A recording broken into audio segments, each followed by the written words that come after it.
Pilipinas at buong mundo. Naitay Kapuso, pahiram po ng 20 minutes ng inyong hapon. Ako po si Boy, and welcome to Fast Talk with Boy Abunda. Sa mga kaibigan natin sa Facebook at YouTube, sa lahat ng nakikinig po sa DZWB, welcome to the program. Parang mahina ang sigawan dito sa studio. We're coming to your homes live. 14 days na lamang at Pasko na. Merry Christmas! For today's talk, ang grand finale po ng The Voice Kids, magaganap na ngayong linggo. Abangan ang huling singing showdown ng mga talented young singers na sina Janino Sarita, Sofia Malyares, Marian Ansay at Yana Gupio. Kaninong pangarap po ang matutupad? At sino kina Julie, Billy, Zach at Ben and Ben ang tatanghaling winning coach this season? Abangan po natin yan ngayong linggo, 7 p.m. Samantala, we have an exciting news para po sa inyong lahat dahil bukas mapapanood sa kauna-unahang pagkakataon dito sa GMA Network, sa Kapuso Network, si Angelica Panganiban. Si Angelica po ang ating bisita bukas dito sa Fast Talk with Boy Abunda, 4:05 ng hapon. Abangan po natin yan. Samantala, ay tatawid mula po sa bahay ni Kuya papunta doon sa mga sine, sa mga sinihan. Dahil mapapanood natin sila ngayong Metro Manila Film Festival sa darating na Pasko. They have a movie and they want to talk about the movie and we will talk about the movie. Naitay Kapuso, please welcome Vince Maristela and Ralph De Leon. How are you? I'm good, thank you. Maraming salamat. Salamat, please. Thank you. Kumusta? Okay. Merry Christmas. Merry Christmas, Tito Boy. Ilang buwan na ba after PBB? 5? 4? Parang pa 5 na po. Mga ganun, mga Yes, 5 months. Kumusta? Kumusta ang buhay after doon sa loob ng bahay ni Kuya? Ako, Tito Boy, grabe. Sobrang daming opportunities lang, sobrang daming blessings. At sobrang grateful lang talaga ako sa lahat ng natatanggap ko. At alam mo yun, ito yung panahon na parang i-cherish lahat ng moment. Bawal magreklamo kasi hiniling namin to eh. Kaya masaya lang din talaga na proud sa akin yung family ko. Wala. Parang yun na nga yung Christmas gift na gusto ko eh. Sarap pakinggan nun. Ikaw, Ralph? Ako naman, same, Tito Boy. The blessings just keep coming. And feeling ko, sa lahat po ng ginawa namin over these past 5 months, nothing beats the Christmas rush po talaga. That's true. Na tuloy-tuloy, lalo na we're promoting a Metro Manila Film Fest movie. And actually, this is gonna be my first movie, Tito Boy. So sobrang saya ko po to be part of Love You So Bad. Nararamdaman namin yung excitement. Pero tayo-tayo lang naman. Sa mga ex-PBB housemates ng batch niyo, sino talaga yung yumangan? Uy! Hindi nga, tayo-tayo. Yung katabi ko, Tito Hindi, Boy. Tito Boy! Tito Boy, bagong lang. Talaga? Ito, Tito Boy. Ito talaga. Alam ko yun eh. But even before PBB, di ba? So talagang Ralph has that. He has a crowd. Tito Boy. Ano yan? Nag-aantay nga naman libre eh. Pero sa inyo, sino yung kinukonsider nyo na pinaka-sumikat? Wow, okay. Pinakasumikat, Tito Boy, actually feeling ko po si Will talaga. I mean, proud duo and as just seeing how far he's Hanggang come. ngayon, talagang Hanggang loyal ngayon, to papanindigan ko Will, yan, no? Tito Boy. Ikaw naman, Vince? Ako naman ang feeling ko si Shuvi. Oh. Si Shuvi yung feeling ko Okay. pinakasumikat. Lahat na lang kayo? Di ba? Pero it's not a sprint. You know, having a career is a marathon. It's a long run. So, good luck. Thank you po. And you have this movie, Love You So Bad. Yes. But when I was reading the material, sabi ko, ano ba ang ibig sabihin para sa henerasyong ito? Ang Love You So Bad. What does it mean? Why do you say that? Sige, Go. Because you can say naman, di ba, I love you, or marami pa. There are many ways to express that. But why I love you so bad? Ang definition ko kasi ng love, Tito Boy, is para siyang teacher eh. Alam mo yun, sa lahat ng napagdaanan kong relasyon, parang madami akong natutunan. Ilan na? Aba, sinabi mo. Ang dami ng relasyon na pinagdaanan ko. Mga 5, ganun. Okay, And alright. I think, sa mga after nung relationships ko na yun, madami akong natutunan sa sarili ko. At siguro kapag nasabi ko yung love you so bad, yun yung parang tipong, nagawa ko na lahat, kaya mahal na mahal kita. Ng sobra. Nagawa ko na ang lahat. At natutunan ko ng lahat. Oo. Kaya masasabi ko na ito na talaga yung pinakamabibigay kong pagmamahal. Pero para hindi sa'yo. ba bawat girl nasasabihan mo niyan? Yun nga, yun nga.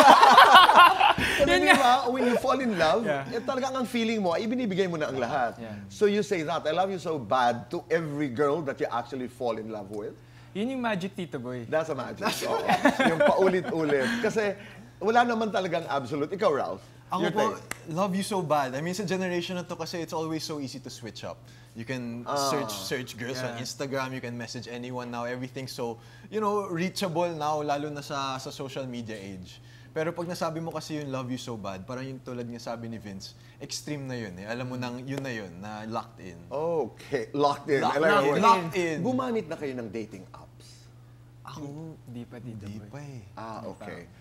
Why? Parang feeling ko po, Tito Boy, it's not for me. It's not for you? It's not for me. Uh-huh. I really want to meet people, I mean, in Like, person, to have that connection right away, kung meron man. Uh-huh. And I feel like just parang sobrang hindi para sa akin yung pag-swipe po, Tito Boy. Left and right. Oh, left and right. Ikaw, Vince. Ako, feeling ko, Tito Boy, hindi kasi hinahanap yung pagmamahal, dumadating lang yan. So, So pwedeng dumating sa app. hindi sa ganung bagay, Tito Boy. Feeling ko para sa akin, more on, alam mo yung pag may nakilala ako, ganyan, tapos may kilala ko siya ng yung genuine connection, parang hindi mo ine-expect yung pagmamahal yung I get connection it. nyo. But you're not averse to the idea. Nakasilip na kayo sa mga dating apps. Meron You po may not ako- have used it, pero, this generation, sumilip na kayo. I've seen po. You've Tito seen, Boy. ikaw. Ako po, minsan yung mga kaibigan ko po na gumagamit ng dating apps, ako yung gumagamit, uy, parang pwede to sa'yo, ganyan. Okay. So marunong ka Opo. mag left and right. Pero hindi para sa akin, Tito Boy. Okay. What is Love You So Bad about? Maikli lamang. Ano bang pelikulang ito? Well, Of course, it stars, Stars Will, Will, Dustin, Bianca, Bianca, and you guys. Okay. Cyril was supposed to join us today. Nagkasakit po. And Cyril, if you're watching, you get well. Okay. well, the movie. The movie. So feeling ko po, I mean, Savannah is played by Bianca Bianca. De Vera, and I feel like Love You So Bad is really all about choices. It's obvious from the trailer po pa lang na LA and Vic present two types of love, different types of love. So Ang LA, isa ay? once the savior. Who is and, this? LA, si Dustin. Si Dustin. The other one, And the other one is... Yung pampakalma ni ano. Oh, he's the calm. the savior, meaning, because you can be calm and be the savior. Sino mas agresibo? Si Dustin? I feel like yung character ni Dustin is more on adventurous. Tapos si Will is nakikita ko. Mas straightforward. Yeah, Mas mas straightforward. Okay. Ito naman, again, wala naman sila dito, pwede naman natin pag-usapan. Yung triangle talaga totoo. Hindi Hindi, po. nanliligaw. Talaga? Nanliligaw yung dalawa kay Bianca? Hindi nga. Hindi, totoo. Promise? Oo nga po. Talaga? promise. Bakit yung nasasabi na hindi? Iba ang naririnig namin. From what we know Yeah. kasi, from talking Okay. to, ako personally talking to Will a lot Okay. of the time, parang hindi naman po siya in competition with Dustin. Pero alam mo ba, Ralph, na hindi lahat ng nangyayari sinasabi ni Will sa'yo. Ayun nga po. Oo, di ba? yun nga po yung problema. So, I'm speaking from experience, Tito Boy. Di ba So, kung iba posible? po yung narinig niyo, Totoo. hindi ko na Basta po ang alam ko lang, same ng tent si Dustin, pati si Bianca. Oo nga eh. Oo. Pero wala kayong because there are a lot of things, no matter how close you are, di ba, as friends, Opo. meron at meron mga bagay na hindi nyo talaga tinatago. makikita, Opo. di ba? So, wala kayong nakikita mga sa mata, sa kilos, tension between Oh, Will Tito Boy, and there is Dustin. a lot of tension. Talaga? And the Marami tension po, is coming marami. from where? Siguro po, siyempre po, pag nasa eksena na po ako, sabi ko, ay grabe, parang iba na to Parang totoo na yung Talaga? O, yun yung binibigay na sinasabi ko. emotions minsan na ano. kami yung mga ka-eksena, kami yung kinikilig, ganun. Naman nagpipigil na kami Pipili tumilidan na. sa likod. Ganun. Kanino kayo mas kinikilig? Kay Bianca at... Dali na. Bianca Dustin o Bianca Will? Yung totoo lang. Tayo lang. Hindi makakarating talaga ito. Pero ang daming camera. Wala. Hindi wala camera, wala Kanino camera. kayo mas kinikilig? Ako? Oo, ikaw, Siyempre, Vince. dun ako kay Paps. Kay Paps o kay Dustin. Okay. Ikaw? 1-1. Siyempre. Siyempre, doon ako Oo. sa bata ko. Pero kayo, paglabas ng PBB, ito, 4-5 months later, kayo ba'y may sinasabihang, I love you so bad? Magsabi ka ng totoo, Vince. Bakit bigla ako yun? Alin doon? Hindi, maganda kasi yung ngiti mo eh. Ngayon, Tito Boy, wala talaga eh. Mom ko yung sinasabihan ko na love you so bad.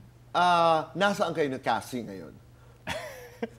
Ngayon, Tito Boy, we're just friends. We're very professional. Ngayon, Tito Boy, we're just friends, which can mean that dati you almost became more than just friends.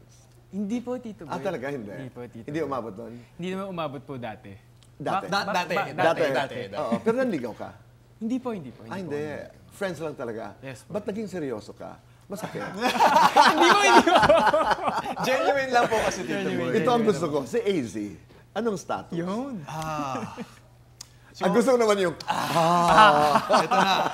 okay. Hindi, pero honestly sa akin, Tito Boy, very special talaga si AZ sa akin. Okay. So we've really built a deeper connection ever since yung paglabas ng bahay, Okay. even from the last time I was here. And through the course of that 5 months, I've gotten to know her very well. And we've really spent a lot of time together, lalo na with sila Vince. Our circle, Vince, Kira, Sai, Josh. So it's all good. Yeah, I totally understand that. My question is AZ. You're not answering that. I answer. Anong status? Hindi, ang cute kasi, you know where I'm coming from? Kahit yung mga followers, yung mga fans, di ba? Opo. Meron pa mga fifth slide enjoyer. Yes. May mga ganon, di ba? Opo. So, is there anything special between the two of you? Alam mo si Ralph, doesn't know how to lie. Totoo yan, he's very honest. Totoo yan. Sige na. Hinga. Help me out. Meron? We're friends, Tito Boy. You're friends. Now, 1 to 10, halimbawa, 10 is a relationship. Nasaan kayo? 10 is a relationship and 0 is like, I don't know. Yeah, I don't know you. I would say we're like at a good 7, 8. That's good. Di ba? Yun din yung score ko eh, kung titingnan ko kayo dalawa. Talaga? So, honest nga, Tito Boy. Honest, diba? Honest naman talaga yan. Biro ko lang yan kanina. Invite everybody to be part of the movie. Go ahead. Nope. Mga kapuso, inimbitan ko po kayo manood ng Love You So Bad. Ito po ang munting regalo namin sa inyo sa paparating na Pasko. At syempre, excited na ako makita kayo dun. Yes, so ayun, tulad po na sabi ni Vince, please watch Love You So Bad coming in theaters this Christmas, December 25. Huwag niyo pong papalampasin yan. It's going to be a very fun movie. Abangan natin sinong pipiliin ni Savannah. And it's your first movie. Sabihin Yes, mo. first po. And it's my first movie.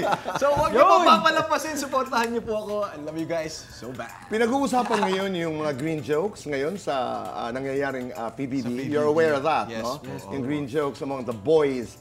Kayo as young men, ano ang inyong take? As ex-PBB housemates, ano ang inyong pananaw tungkol dito sa mga green jokes na ito? Nabastusan ba kayo? Ano ang inyong reaksyon? Ang kasagutan po sa pagbabalik ng Fast Talk with Boy Abunda.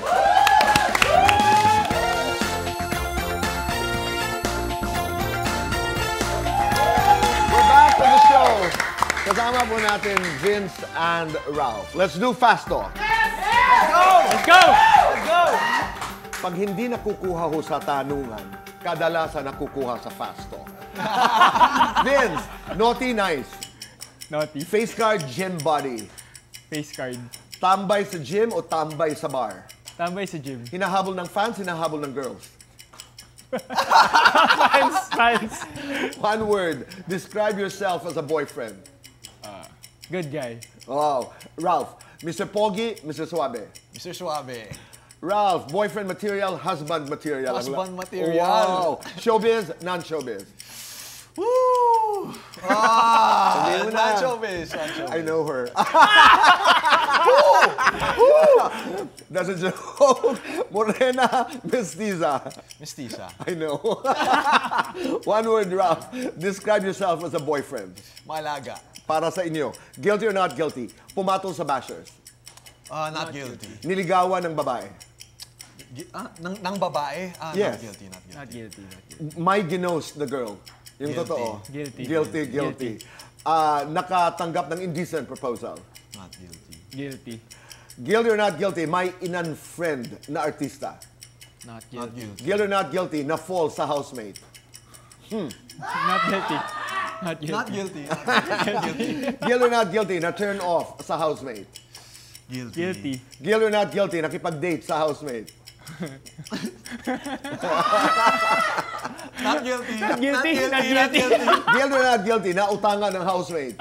Not guilty. Not guilty. Lights on or lights off? Lights on. Off. Happiness or chocolate? Happiness. Best time for happiness.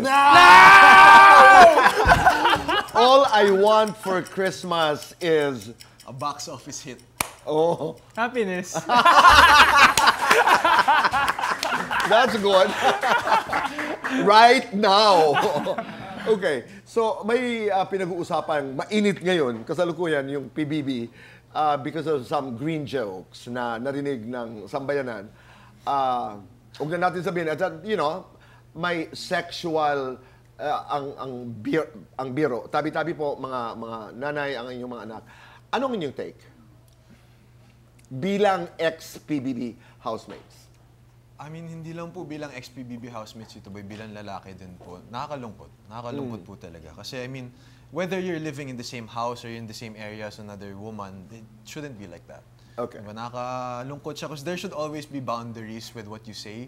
There should always be, you know, that sort of respect that you have with other people. Kaya, nakakalungkot talaga na nangyayari. Okay. Totoo yung Tito Boy. Like, ako, lagi ko iniisip yung mom ko and sister ko na meron akong mga kapatid na babae at nanay. Siyempre, yung mga ganyang bagay, Tito Boy, kailangan mo talaga magkaroon kayo ng limitations. And aminin ko yun din na yung mga, minsan talaga pag mga guys, minsan pag nagsasama-sama, nagjo-joke, pero hindi naman towards to a girl. Okay, that's a good point, Vince. Pero tao lamang tayo. Minsan nagkakamali. Yes. When you commit a mistake like this one, what should you do? Do you apologize? I mean, what do you do? Kasi you can be, tama ka, nagkakabiruan, you know, and without realizing, nagbiro ka na ng medyo off. What do you do? Well, ako, Tito Boy, nagsusorry talaga kagad ako, lalo na if nalaman kong na-offend yung... Immediately, Yeah, no? immediately. Right. Vince, ikaw? Ako po, Tito Boy, it's hard. I mean, you have to apologize, pero at the same time, you can't repeat it again. That's right. Because if it just keeps happening, you keep apologizing and doing it again, it's useless. Eh. You have to learn you have from to there. learn from it. Yeah. Last question, hindi related sa inyo. Favorite name of a girl? You have to be quick. Go. Jasmine. Jasmine. Wow. Ralph. Ralph, favorite name of a girl who's not related to you. Ba't bigla ka nahirapan, Sakal? Not related to me? No. Hindi! 5. Go! Oo. Magbigay ka pa nga ng babae. By blood, Dali, ha? kaya mo yan! Go. Kasi nanonood eh. 5, Go! 4, Kaya mo yan! I see. Maraming salamat. Supportahan po natin Love You So Bad. Guys, maraming salamat. Merry Christmas. Thank you po, Tito Boy. Tito Boy. Piliin gumawa ng tama, bihuan tama. Goodbye for now, and God bless.